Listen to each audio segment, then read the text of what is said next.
നെന്മാറ സജിത കൊലപാതക കേസിൽ പ്രതി ചെന്താമര കുറ്റക്കാരനെന്ന് കോടതി കണ്ടെത്തിയിരിക്കുന്നു.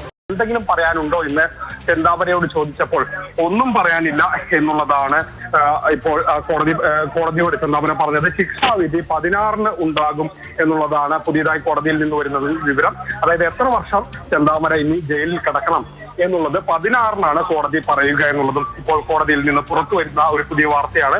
യാതൊരു തരത്തിലും കൂസലില്ലാതെ ആണ് പ്രതി കോടതിക്കുള്ളിൽ നിന്നത് എന്നുള്ളതാണ് നമ്മൾ കണ്ടത്. നെന്മാറ ഇരട്ടക്കൊലപാതകം എന്നൊക്കെ അറിയപ്പെടുന്ന കേസ് വളരെ പ്രധാനപ്പെട്ട ഒരു കേസായിരുന്നു. ആ കേസിന്റെ തുടക്കം എന്ന് പറയുന്നത് സജിത വധക്കേസിലാണ്. സജിതയെ ചെന്താമര കൊല്ലുന്നു. അതിനുശേഷം ജാമ്യത്തിലിറങ്ങിയതിനു ശേഷം സജിതയുടെ